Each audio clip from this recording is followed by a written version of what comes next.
এভাবে খোলা চুলে নৃত্য প্রদর্শনের মাধ্যমে মার্কিন প্রেসিডেন্ট ডোনাল্ড ট্রাম্পকে স্বাগত জানানো হয় আরব আমিরাতে। মধ্যপ্রাচ্যে জমকালো আয়োজনে অভ্যর্থনা জানানো হয় ট্রাম্পকে।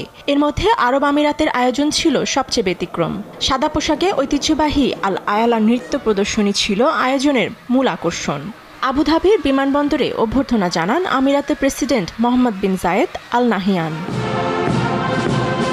কাসর আল ওয়াতান প্রাসাদে ট্রাম্পের সম্মানে আয়োজন করা হয় এক অনুষ্ঠানের। এ সময় লম্বা চুলের অধিকারী তরুণীরা মাথা দুলিয়ে প্রদর্শন করেন নৃত্য। ঐতিহ্যবাহী আল আয়ালা নৃত্য প্রদর্শনের সময় আবৃত্তি করা হয় কবিতাও।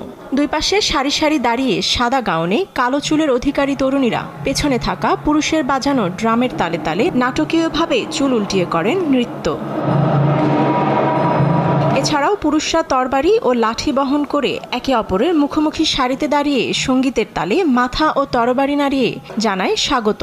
সেই সঙ্গে দুদেশের পতাকা হাতে শিশুরাও আসেন স্বাগত জানাতে। এ সময় বাজানো হয় জাতীয় সঙ্গীত।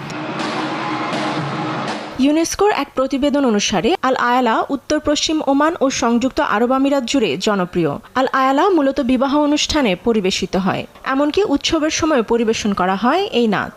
নাচটি সব বয়স, লিঙ্গ ও সামাজিক শ্রেণীর জন্য প্রযোজ্য।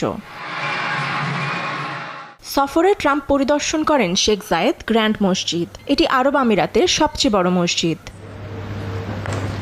ফাতেমা তাসনিম, নিউজ ডেস্ক, দেশ টিভি।